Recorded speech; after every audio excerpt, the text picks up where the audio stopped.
Hey, we welcome you to the Jeff Eby Show, where the talk is all about Dickson County. Please like and share this video.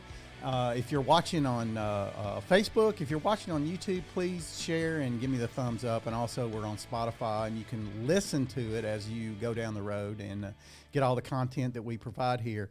Today, we're doing a little bit different show in that my friend Justin Spurlock, who's a teacher at Dickson County High School, a history teacher, he's actually going to be interviewing me today. So we thought we would do this, and he's going to actually put it on his show, and I'm going to have it on my show, so you can watch it like in multiple places. So we're really excited to kind of get started. So with that said, I'm going to go ahead and let you take over and do your thing. Well, thank you, Jeff, for letting me come on the show. I truly appreciate it. It's one of the things that I've been trying to do in this election cycle is just kind of sit down with as many of the candidates as I can and interview them and just put the information out for the public. Sure. And so when I contacted you, you offered your studio here, and I can't thank you enough for that. Yeah, sure.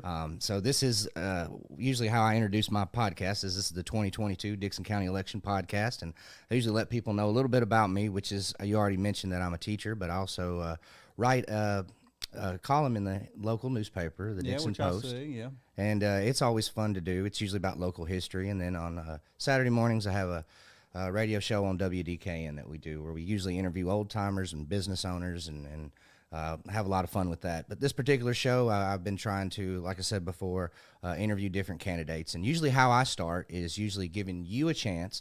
They don't really want to hear from me as much as they want to hear from you. I just want to kind of ask you a few questions and guide the conversation here and just talk a little bit about you and why you decided to run. But I usually like to start with asking people about their early life and kind of take me back to the beginning of Jeff and what was your childhood like? Yeah, well, I grew up in Nashville. My parents actually met at Trevecca Nazarene University. My dad was from Florida. My mom was from Kentucky. So they met, and then my dad eventually started an insurance agency back in 1962. So eventually that all worked into me taking that over at some point, when he retired or whatever. But so I grew up in Nashville, went to McGavock High School, which is at that time the biggest high school in Nashville. My graduating class was 1,200 people, so that just kind of gives you an indication of how large that school was, And that was the beginning of when they started integrating all the schools. So I was right there when that all happened, So so they basically combined 3 high schools into one, into a big, huge high school. So I guess that concept works. I mean, there was a lot of different type of classes that you could take. I was a kind of a music major, so they had a whole music department that you could take music classes and stuff. So so I kind of gravitated toward that. So and then I went to Trevecca Nazarene University for a couple of years, and then was a music major, and then decided that probably I'm not going to make a ton of money doing that, So I switched to music business, went to Belmont. Then I decided that I was just going to go straight business, so I went to MTSU and then went through the ROTC program there at MTSU and got commissioned, and of course had a career in the Army and everything. So I'm married. My wife, Sharice, of 38 years, and have 2 daughters. They both went through the public school system. Leah went to Vanderbilt, and by the way, for those of you who don't know this, but when we didn't know it either, but when she got accepted to Vanderbilt, of course, you know how expensive that is, right? So we were like really sweating it and all that, but she had some scholarships, but we didn't realize that somebody from Dickson County has donated money to Vanderbilt to pay for kids that are from Dickson County. Wow, I didn't know. I know, we didn't either until we got our first bill, and I'm going, oh wow. Thank you, Thank you very much. Yeah, but it was like a $25,000 a year scholarship. Wow. Yeah, so really, she went to Vanderbilt for about what it costs to go to a public school, with her scholarships and that scholarship. So that's awesome. We were great opportunity. Yeah, no doubt. So she went on to medical school, and now she's a physician. She was at Horizon as a hospitalist for a while, but she has now taken a job at the Frisk Clinic. She's a PCP at the Frisk Clinic. My youngest daughter went to Belmont, and she was a cheerleader all through high school. So she cheered at Belmont, went to nursing school, and then she decided to go to nurse practitioner school, so she's a nurse practitioner now. So my wife's a nurse, so fortunately they got all that from her. So they've both got successful careers in medicine. My oldest daughter Leah is married to a doctor. They met at medical school. He's a ER doctor, and my youngest daughter is married to a broker for a mortgage company and stuff. So they're doing really well, and we're just so thankful. And we're so thankful of a school system that was able to give them that opportunity, to get educated to a point where they could succeed like that. So we're really proud of them. I was, of course, again, I was in the I've been in the military for 30 years. Mm-hmm. I was deployed in 2003 and 2004, just north of Baghdad. We were there for a little over a year or so.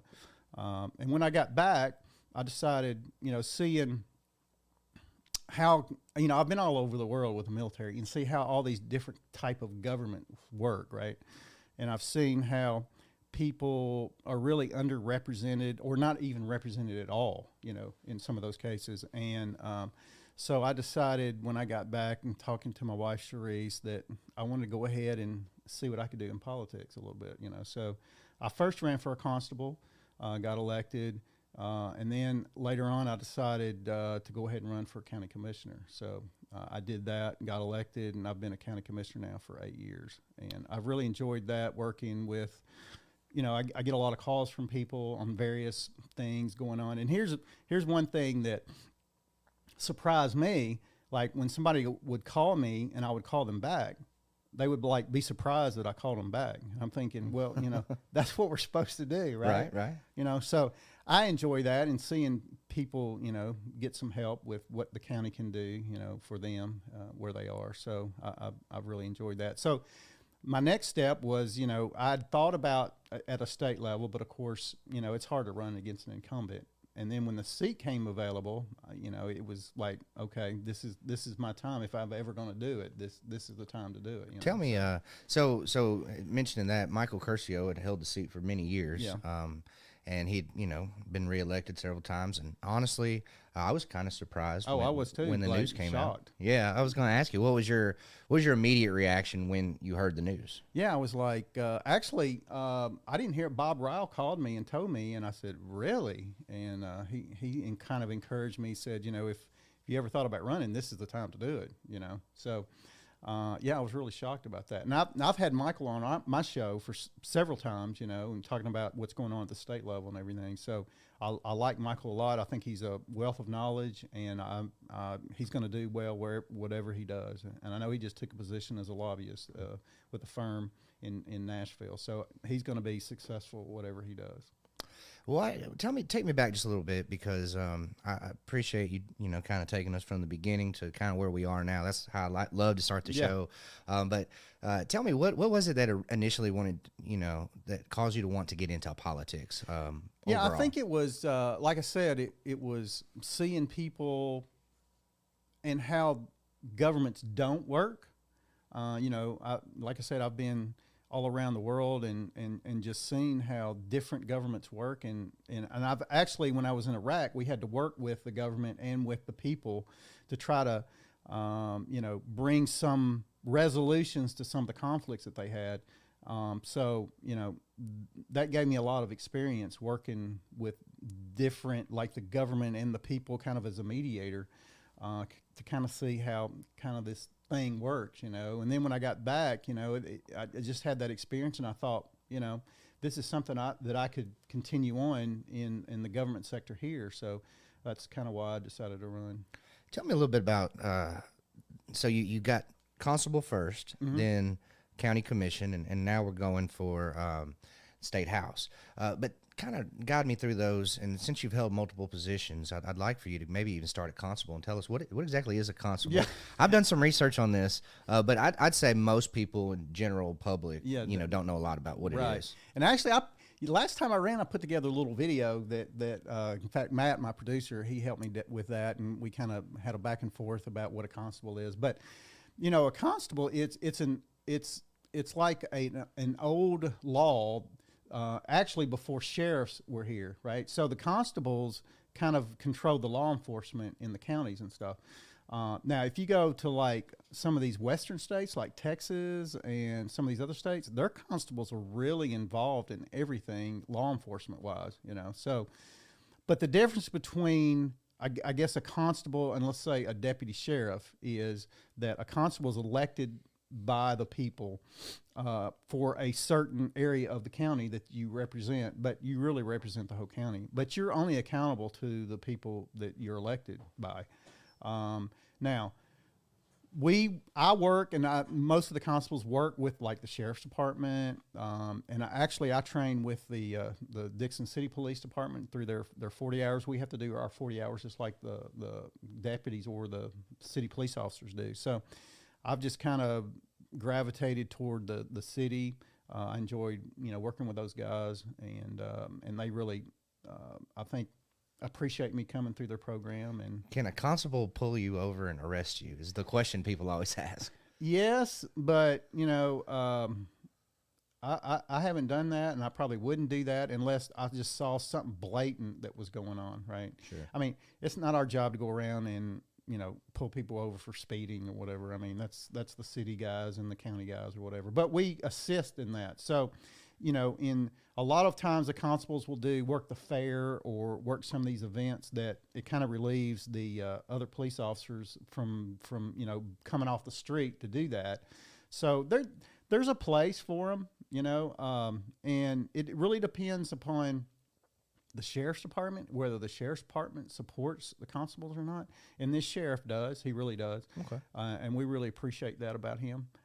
So, he's willing. Some of the constables actually ride with some of the deputy sheriffs and just as a backup or whatever. And I think they really appreciate that they've got somebody else in the car that, as their backup or whatever. So Is that a 4-year term? Yes. Yeah, I thought so. Just checking. It's the opposite of when the county commissioner runs. So it's like the county commissioner runs, and then 2 years later, it's the constable's time to run. So, and how many constables are there? There are 6. Okay.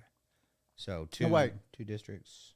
Yes, 6. Yeah, okay. 2 per district. I mean, 1 per 2 districts. Yeah, that's the way it goes. Interesting. So, currently, you are serving as a county commissioner. Yes. Tell us a little bit about that, because that's sort of the legislative body of the county, and you're wanting to move up to the state house, right. and so that's kind of a county level of the same thing. But I'll let you kind of explain how that works. Yeah, at the county commission level, basically what we do is like zoning requests we approve. Of course, that initially goes to the Planning and Zoning Commission, and they take that and they recommend it to us. So then it comes to the commission for a full vote, whether to change a zoning request or not. The other thing, that's a large part of what we do. The other thing is the budget. So we approve or not approve the budget for the county and for the school system also. The thing about the school system is that when we get their budget, it's a total budget that we have to pass or reject. We cannot tell Dr. Weeks, maybe you ought to change this line item or this line. We can't do that. We have to pass it. It's under an old law in Tennessee. And I think maybe some of the counties have changed that now, where the commissioners can actually have some input into the actual budget for the school. But for Dixon County, that's not the case. So we approve or don't approve the budget as a whole. And we just did approve the budget for this coming up year. Pretty big budget too. I think $75 million. I was reading. Yeah, that's for the school. That's the school system. That's the school. Just the schools. Just the school system. Yeah. So now a lot of that is federal funding and state funding, and then the county's got their part too. But it's a pretty large budget. It's the largest. Well, the teachers are the largest the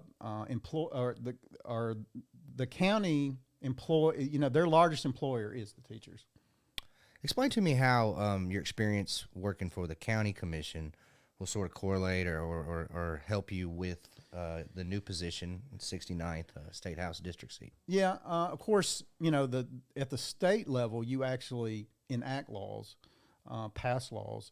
As a county commissioner, you don't do that. We fall under the state basically for all that. So at the commission level, like I said, you're just doing zoning requests. We do when somebody requests a speed limit change, or to put in stop signs at this location or whatever, or things of that nature. Of course, at the state level, now you're coming up with bills that you want to pass that affect the whole state, and you actually can change code, the legal code, and there's a lot of things that you do at the state level. I think at the county commission level, it kind of gives you for me, it's kind of given me an idea of how the government works a little bit better. And I know at the state level, it's really different. But I think you hate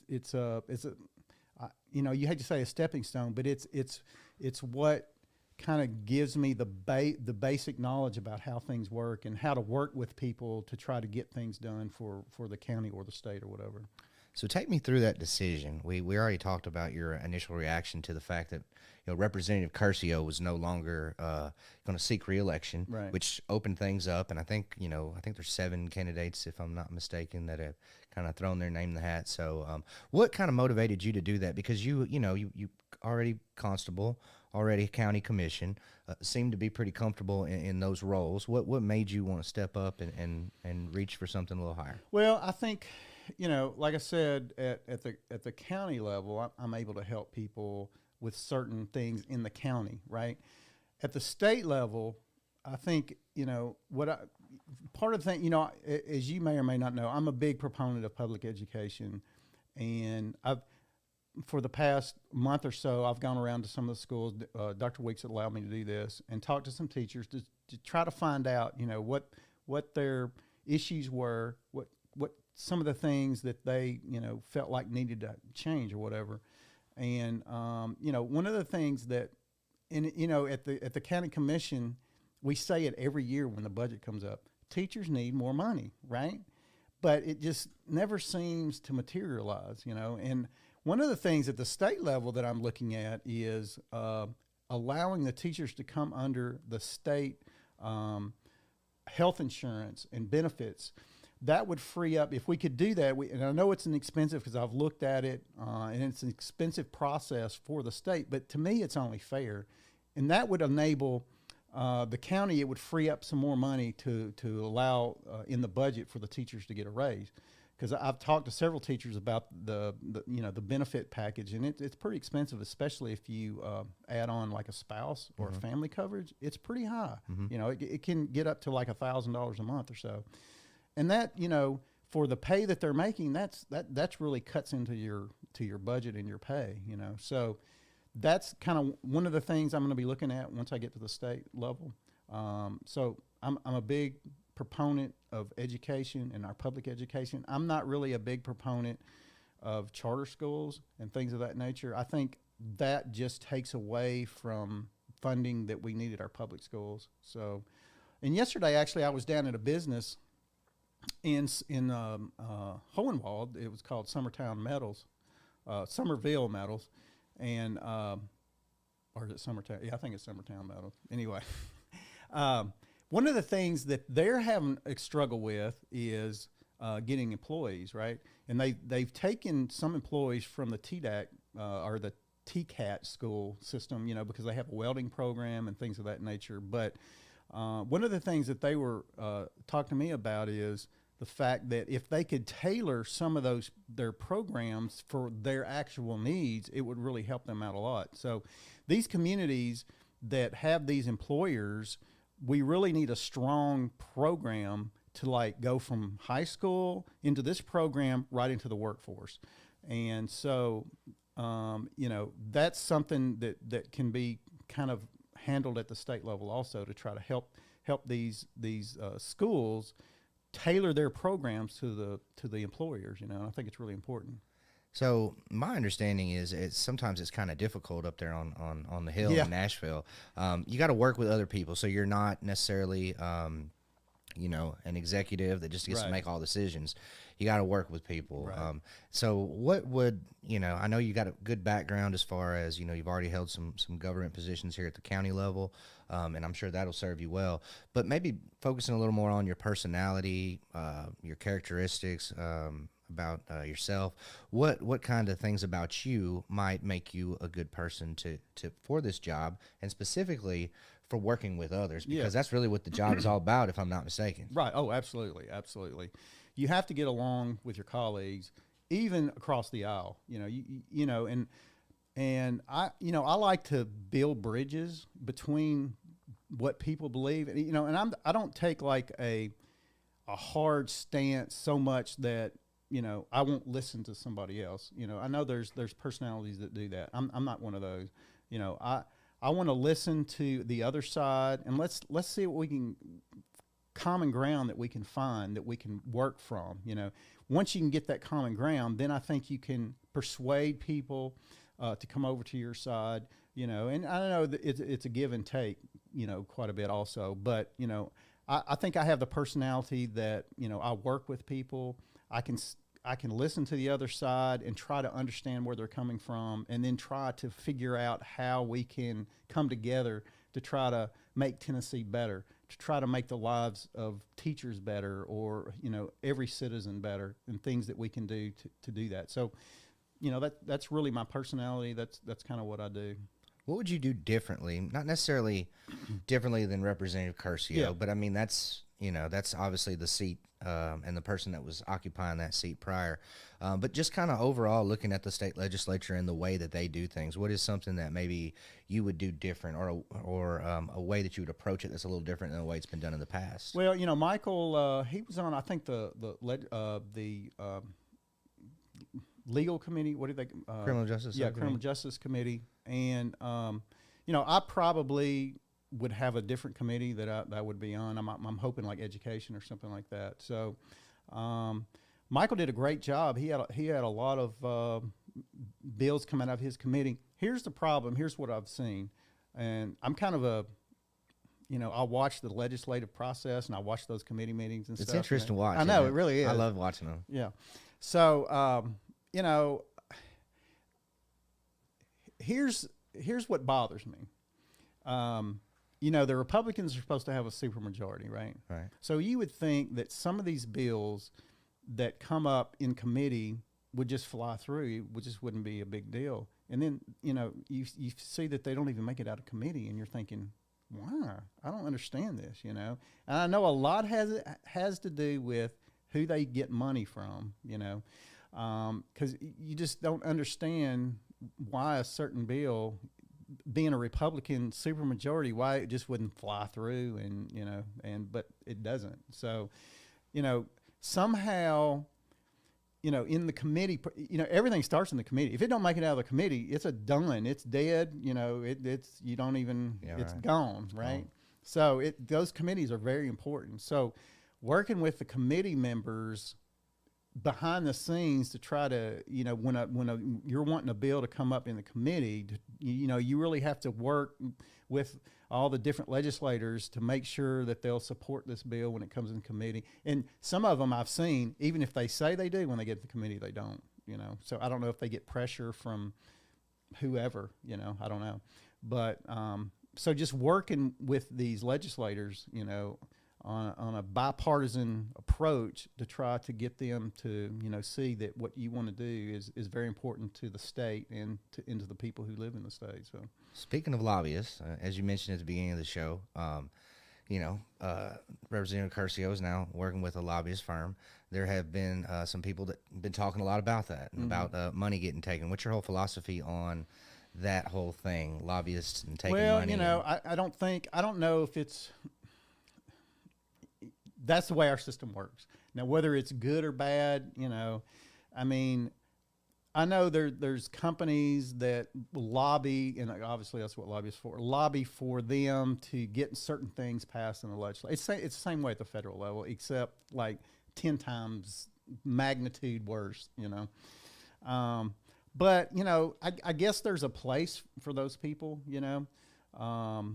Now, lobbyists can't give money to anybody. It has to come through, a PAC or, a company or whatever, But, and I know that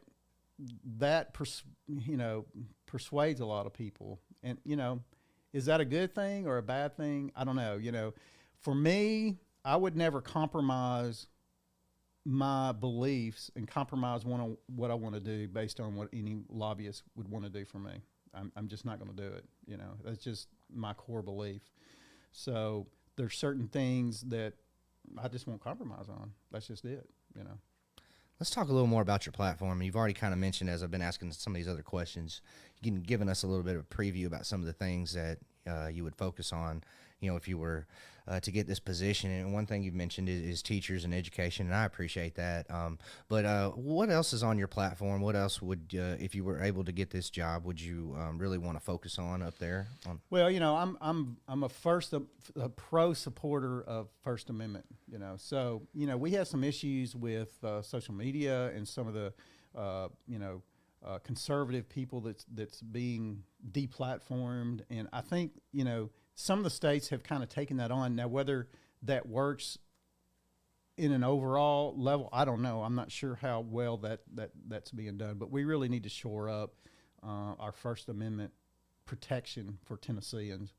The other thing is our Second Amendment. Now, I know that it's been in the news, and they're trying to strip away some of our Second Amendment rights. I'm a very strong supporter of the Second Amendment. Again, the Second Amendment, our forefathers, and you know this as a history teacher, but our forefathers didn't write the Second Amendment for hunting or self-protection, really, or anything. It's to prevent the government from having a tyranny over the population. That's what the Second Amendment was for, right? Every dictator that's taken away guns, for instance, Stalin, he took away the guns and he killed like 20 million of his people. Mao did it and killed 50 million of his people, right? So there's a precedent that's really kind of scary, right? So, so I'm a real strong supporter of the Second Amendment. Now, as related to schools, Dickson County does a pretty good job of security in our schools. As you know, we have an resource officer in every school, which I think is great, and it's limited access. So I think they're taking the proper steps to really keep our kids safe and everything. Now, and I didn't realize this when I had Mark Green on my show a couple of weeks ago. The state legislature passed a bill that allows teachers to carry guns in schools. Is that a good thing? I think it would be a good thing if the teachers had to go through training and were trained to a level of proficiency that would allow them to do that. And I think that's just another step that would maybe harden our schools a little bit more. If somebody who wanted to cause harm in our schools knew that there was more than a resource officer that was armed, I think it might give them a second thought about, do I really want to do this or not, so. That's pretty interesting. Let's talk just a little bit more about that, because I don't think people know about that right. particular law that was passed. Right. Can you explain, how long ago was that? I think it was maybe last year. I'm not sure, because I didn't know for sure either. And Representative Green and I were talking, and he said, yeah, that passed at state Tennessee. I remember hearing about it, but I kind of forgot about it. Yeah. Honestly. Now, I guess it would be up to the individual districts whether they actually want to allow teachers to do that or not. But legally, teachers can be armed in the school now. So, I think that's something we need to look at and see if that's something that would harden up our schools just a little bit more and just make it more of a deterrent for anybody who wanted to try to come in and cause harm to our students. Because, our students they're our future, right? They're the ones that's going to be the county commissioners and the state representatives, So that's why I think it's so important for public education to be able to allow these kids to get the best education they can get, so they're prepared to move on in life, because they're our future, right? So, if we're not taking care of what our future is going to be, where are we going to be in 10 years, That's a good point. Let's talk a little bit about Dickson County, because I love your show. I tune in every chance that I get. You get some really interesting guests. the show is all about Dixon County. Right. And as you mentioned at the beginning of the show, I think I saw your tagline on that now, right? Yeah. Okay. I mean, hey, it's what people want to hear. Oh, I know, And I've yeah. talked to several people about that, and one of the motivations for doing the show was, if you want to know about, national politics, there's tons of those. tons of media options for you, right? Right. And even more at the greater Nashville area or the state level, you've got, Channel 2, Channel 4, Channel 5, Fox 17 News Right. that you can tune into, and they'll do a little about Dixon, right? But not a whole lot. Right. But there's a hunger for more information locally here, and so that's why I love your show, and that's why I try to do what I do, is really to kind of put a focus on the local. But I was a little more fortunate than you. I was actually born here, Right. and you were born in Nashville, and I won't hold that against you. Okay. But you got over here pretty quickly, Right. and my girls were all raised here, so that's why we'll give you a pass. Okay. But so tell me a little bit about what you love about Dixon, because obviously you've made this your home. You've raised Right. your kids here. You're, I assume, going to probably stick around. Oh, yeah. You've been pretty involved, so I assume that your long-term goal is to stay here. But tell me a little bit about why you chose Dixon and what you love about it. Well, originally, when my oldest daughter was young, and we were living in Nashville, and she's getting ready to start school, we decided, we looked at the schools, and I really didn't want her to go to Nashville schools. I just didn't think that was an appropriate system. All schools got their problems, but, I didn't think that we really wanted to put her there. So my dad actually moved out here first. He took over Camp Garner Creek, which is out on Garner Creek Road. It's a church camp. And he started running that probably 30 years ago.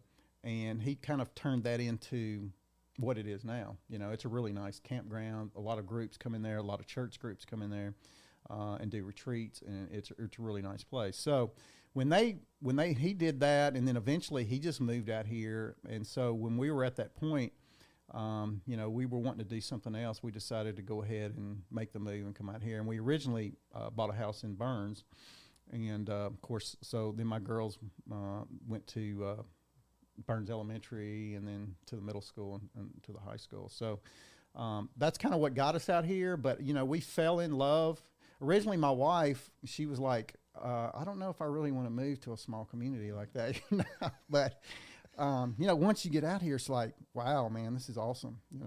Especially, what's been going on lately, especially with the downtown area. It's been really revitalized, and there's a lot of great restaurants and just entertainment going on in the downtown area. This is a great community. We love this community. We eventually built a house out off of near the campground. In fact, our property backs up to them. And my dad built a house out there. We built a house out there. So we're here for life. So we really, like I say, we love this community, and it's just really become a part of who we are. I love Dixon County, and most of the people that live here, I think love it too. And I focus on the past a lot because I'm a history teacher, and Right. I like to look back on things. But from time to time, I look forward as well. And I get to thinking about, what's this place going to look like down the road? Because it's very different than, even 20 years ago. As you Right. mentioned, this downtown area was much different. When I Yes. first started working Yeah, at me too. WDKN, Yeah. when I was in high school, it was so much different than it is now. And so just kind of looking forward, I mean, whether you're on the commission or whether you're in the state house, you represent Dixon County, right? So tell me, what do you see for the future of Dixon County?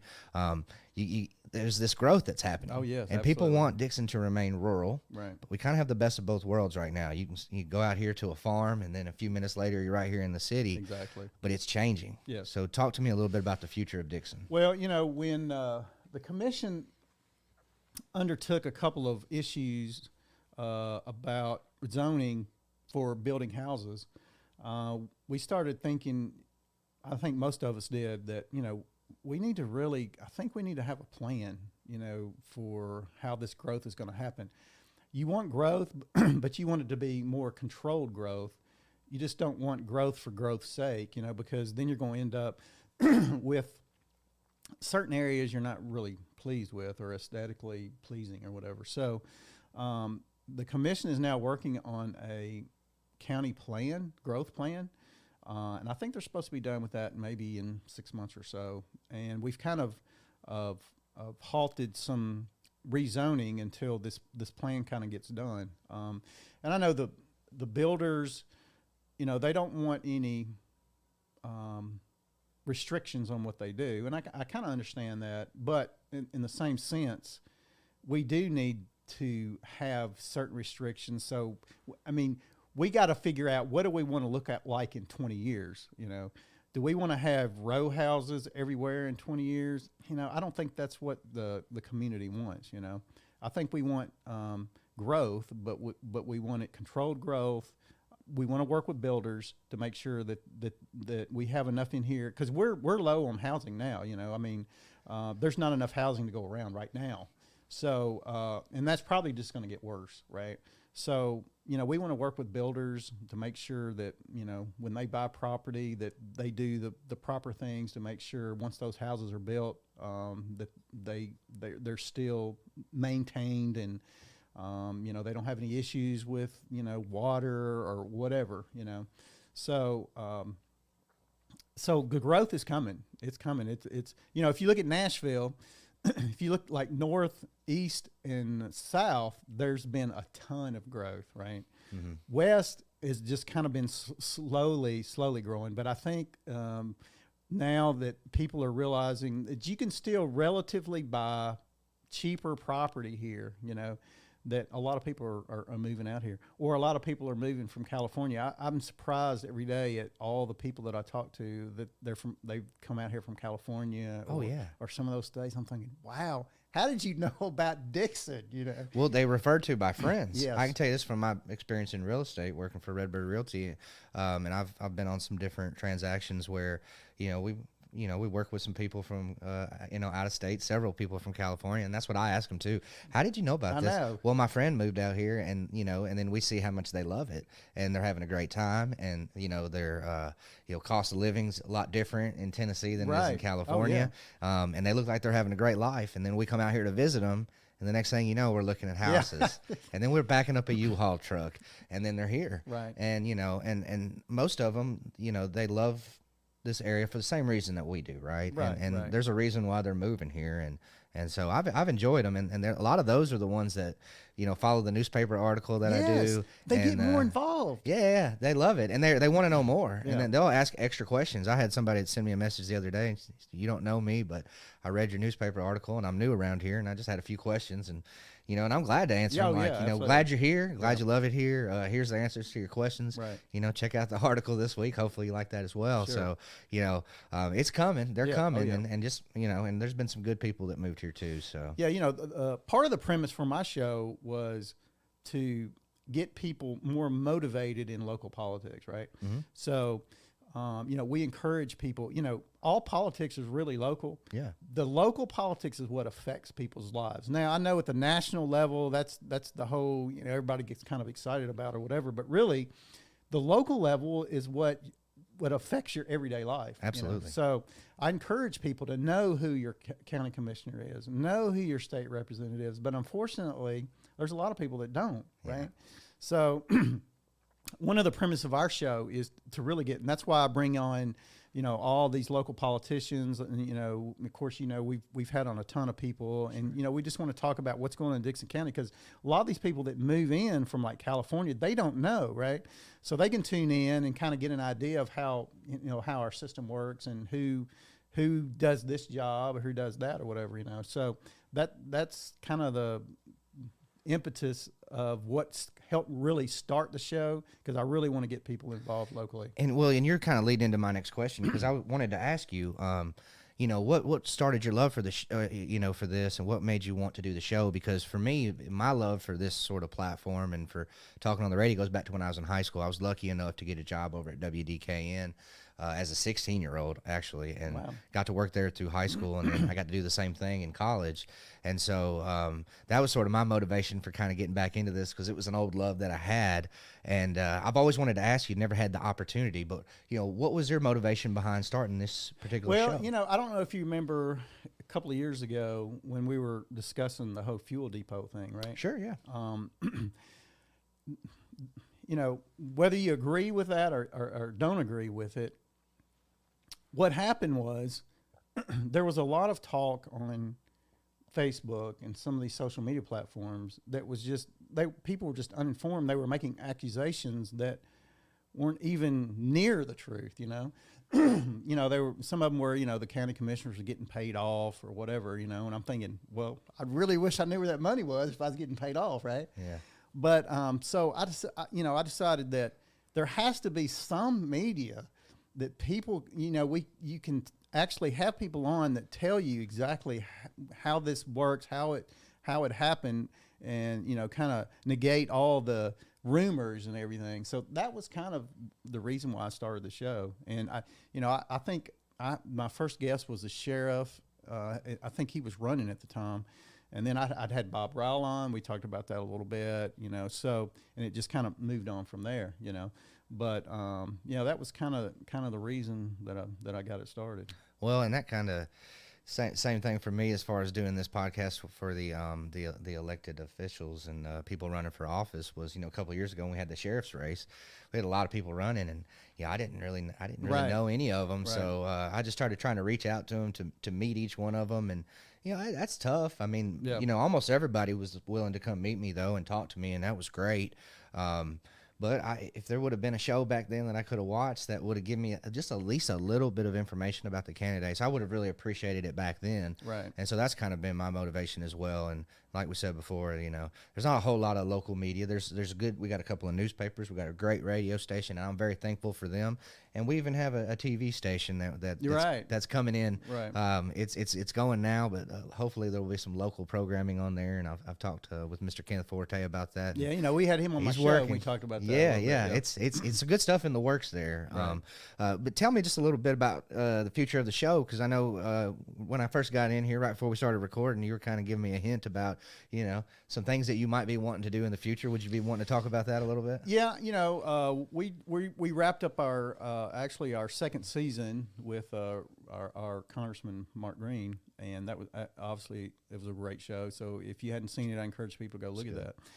But I started thinking about one of my things that I really want to accomplish is transparency with our representatives, right? So I'm not saying that they haven't been transparent. I'm saying that a lot of times people don't know how to get in touch to talk to the representative. And of course, you got email and all that, but so one of the things that I would like to do is to take my show there to the Hill and have different legislators on to talk about the current bills that they're trying to get through committee, and talk about what these bills are all about. I think it would just really give people, especially in the 69th district here, a little transparency as to what goes on up there, right?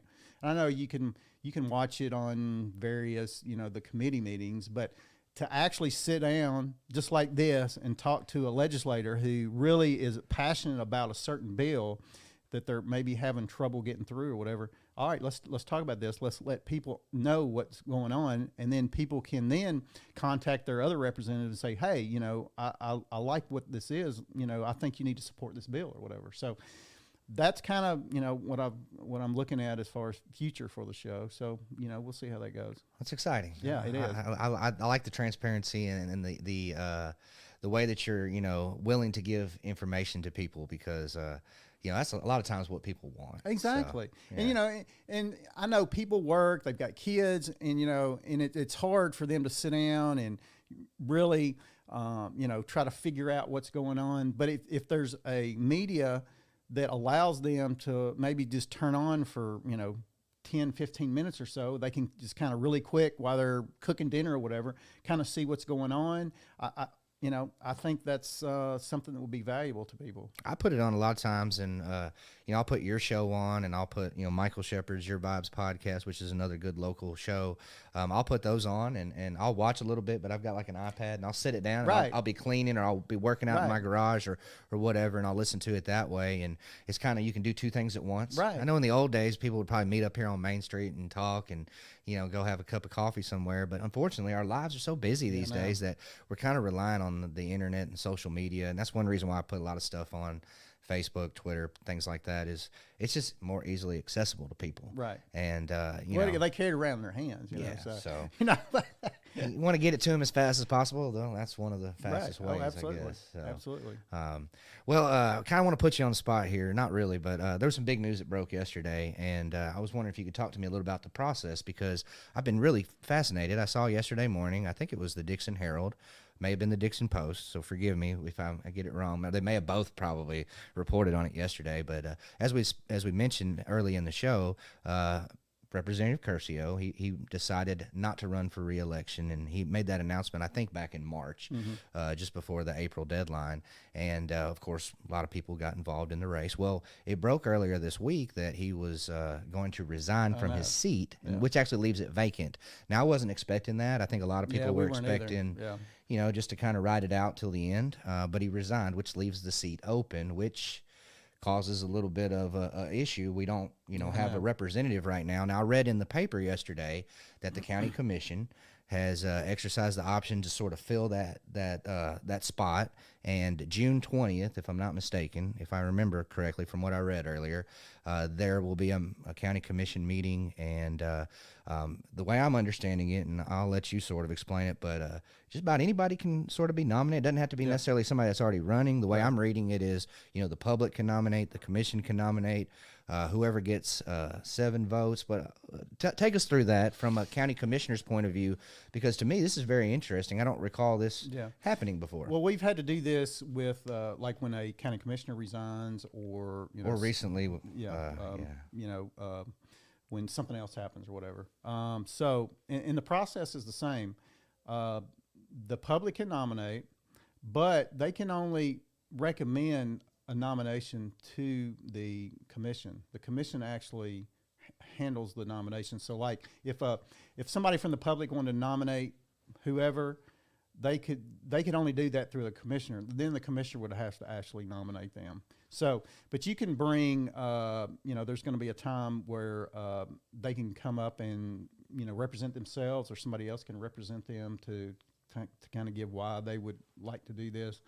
Personally, I think the seat probably should be filled with somebody that's not running. It should be just somebody who maybe knows a little bit about that. But I don't know if it would be fair if for me it'd be fair if somebody running now would actually be nominated by 12 people to fill that position. So we'll see how it goes. Like you say, I think that's on the 20th. Yeah. So the public's invited, obviously, to every meeting, and I actually like it when a lot of people show up, But unfortunately, a lot of times it's only certain issues that people actually show up, But yeah, so that's happening on the 20th. So we'll see. I was really surprised about that too. By the way, I was too. It kind of shocked me a little bit. I mean, I understand why they're doing it, but with the election being so close, it didn't dawn on me that maybe if the election was a year from now or a long way away, you would think, well, obviously we've got to fill that spot. With it being so close, I don't think it dawned on me until I read the article, and then it even said, it doesn't necessarily have to be filled from the same political party. And I know that, Representative Curcio was a Republican. You're running as a Republican. What are your thoughts on that, anybody can be put in there, even if it's a different party or independent? Yeah. Well, the likelihood of them going into session is probably nil to none. But you never know, right? I mean, there could be some emergency come up that, that they would need, Dixon and Hickman, and actually part of Murray, because we're going under, this is under the old district, so it's half of Dixon, Hickman County, and part of Murray County. Right. Yeah. And not the Lewis. And not Lewis County, yeah. Yeah. So, you never know. So, I mean, something could come up where the So in other words, whoever they put in there, since we're out of session, they're, how much involvement would they really have as far as voting on things? Nothing. Right. Yeah. And so, unless there was some kind of emergency or something, So it's just to fill a spot until the election, basically. So that's why I think a neutral party would probably be the fair way to do it, and hopefully, that's the way it'll happen. Well, we've been going for a little while. I didn't start the timer on my phone. I usually try to keep it under an hour. That way I can upload. If you go over an hour, it makes it a little more complicated to upload, right? Yeah, so I think we're getting pretty close to that point. I do have a few closeout questions I want to ask you here. But just real quickly before we move on, is there anything as far as your policies or, political issues or anything that we didn't talk about that you would like to mention? Because, it's all about you. I'm just here to ask the questions. Is there anything that because you've been pretty thorough, but I just want to know if there's anything we left out. Well, I was trying to think, of course, again, my pro-education stance. Of course, I'm a pro-life person also. So, of course, with the Roe v. Wade leak, right, which has caused a lot of controversy in the country. I don't know if you saw the attempted assassination on Supreme Court Justice Kavanaugh. It's all getting very interesting. Yes, right? It is. Yes, it is. And it's ridiculous that they're not have security around them like members of Congress do, right? So I don't understand that. But anyway, so yeah, I'm a very much a pro-life person. I believe life starts at conception. And if the Roe v. Wade is overturned, then it goes to the states for the decision, which is the way it should be anyway, right? So, I'm in favor. Right now, I think Tennessee would revert back to a law that prohibits abortion. I've had some mixed things about that when I've tried to find out, Google that or whatever. But I would be in favor of a complete ban on abortion as a law in Tennessee. So now, when that happened, I wrote that on one of my Facebook posts, and some of the comments were very interesting, So I think people that are pro-abortion really speak out a lot more than people that are against abortion, So, yeah, I had some pretty interesting comments about that, But so so I'm pro-life on that. Of course, First Amendment, Second Amendment, pro-education, pro-life. Those are my pillars of what I represent as far as, representative. And I'll support any bill that comes through that takes that stance. And I think pretty much in Tennessee, with a supermajority, that shouldn't be any problem. I think most people feel the same way. So I've given you a chance really today to kind of expand on your views, but now I want you to be a little more concise. Okay. This is my favorite part of the show. This is where I like to ask people to give their elevator pitch, or in other words, 30 to 60 seconds. If I run into you on Main Street, and I'm sure you're going to get this a lot, you're going to run into people from time to time. We're here in the Reagan Arcade building, and so Main Street's just right out here, right? So you could walk out here, you could run into somebody and they say, "Hey, Jeff, how you doing, man? Heard you're running for office. I'm undecided. Why should I vote for you?" What would you say? Well, I think, of course, my stance on, all the amendments, my pro-education stance, and I think everybody is pro-education. They want the kids to have a good education. The other thing is the transparency. I'm going to be very transparent. I'm going to be available to people. In fact, I've talked to the different people in Hickman County and Lewis County to let them know that I'm going to set up an office in both those counties also, that I'm going to man at least 1 or 2 days a month.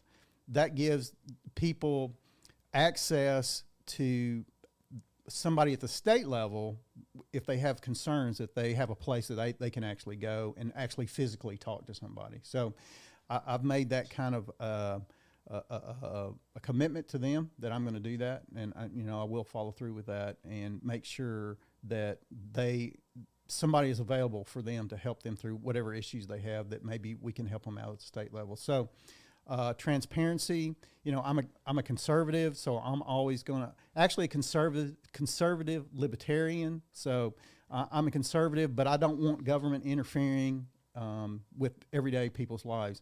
I talked to a business yesterday. They're concerned about some of their tax liability. So at the state level, that's something we can do. I think that small business is the backbone of our whole state, really the whole country. And if we can help them in any way to be successful, that's what we need to do at the state level, as far as taxing and as far as some of these other things that that can help them with their business to be successful.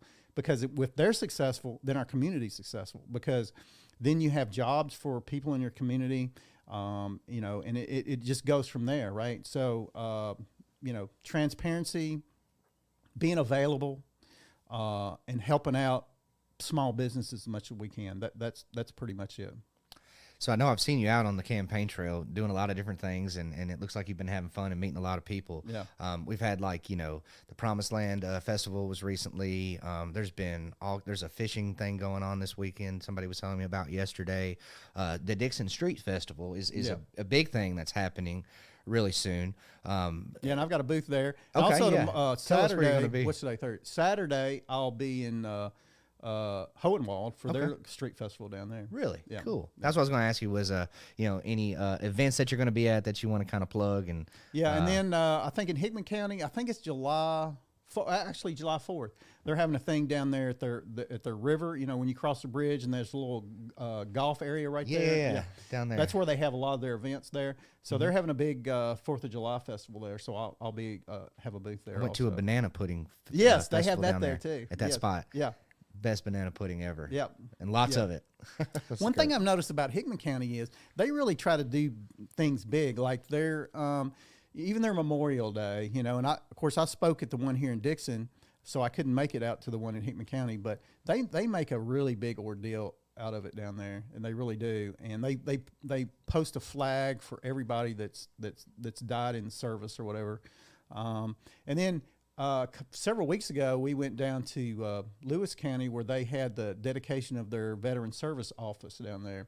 And their War Memorial Building, it's like a memorial to the fallen. I mean, it's really incredible. In fact, Governor Lee was down there for the opening, and I got to talk to him a little bit. And but they really do a great job down there. So yeah, so you know, I try to make as many events as I can. Of course, you can't make them all because you got conflicts, you know. It's tough sometimes. Yeah, it is. There's probably going to be some people who are listening who have a question that I didn't ask, and they may want to follow up with you later. What's some good contact information for you? Maybe a Facebook page, website? Yeah, my Facebook is Jeff Eby for state representative.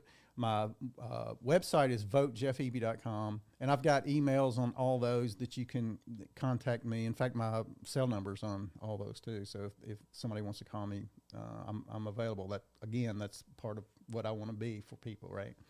So yeah, so the votejeffeby.com has all of my stuff on there, and you know, kind of what I stand for and all that. So be looking for me out on the campaign trail. We're getting ready to start doing some you know, door to door, kind of meeting people and stuff. And I got some mailings getting ready to come out. And so just watch for me. And, you know, if you're out there and see me and have a question, please stop and ask me, because I'm more than willing to talk to you. Tell us one more time the office that you're running for, and if you know the dates in your head of when the election is. August 4th is the primary. And I think it's actually November 3rd is the general election, I believe. Either 3rd or 8th. Yeah, something like that. I can't remember. I'm just concentrating on the 4th. It's a long way away, right? Yeah, right. Yeah, it's right there at the beginning of November. Right. So, so August the 4th. So I encourage everybody to get out and vote, you know. That's the way you can participate in this whole process. So hopefully the voter turnout will be large, and that will help me, I hope. Well, thank you so much for having me in here. I truly appreciate it. You were so nice when I contacted you and asked you to meet me over in the office. You were really, really kind, and you said, why don't we just meet over here at my studio? And I said, well, that'd be great, you know, because I don't quite have the setup you have here, so I appreciate you being so willing to offer me the opportunity to record my podcast here, and having your producer and everybody show up, and you kind of went out of your way for it, and I do appreciate that. And it was kind of cool to have the Justin Spurlock show and Jeff Eby show kind of come together for like a crossover episode or whatever. Right. So thank you for answering the questions. I guess I'm good if you want to close out the show. No, I appreciate you. I appreciate the opportunity. We were wanting to kind of do something like this anyway, so this kind of worked out. Excuse me. So, so thank you for coming over and spending some time. And we'll drop this show pretty soon. I think you're going to drop yours pretty soon. We'll do it at the same time. Yeah, We'll put it out there. So. People have questions, please contact me. I'm sure you're available for contact. So absolutely. If anybody would like to be on my show, you just send me a message on social media or contact me through email, coachspurlock@gmail.com. There you go. There you go. So thank you again for watching the Jeff Eby Show with our special guest, Justin Spurlock. Please like and share this video if you're on Facebook, and like and give me the thumbs up on YouTube, and also on Spotify. You can listen to this podcast also. Again, thank you. This is kind of our last show for this season, so look for me when I win the election to start having shows at the state capitol, where I'm really looking forward to that. So stay tuned and get out and vote. And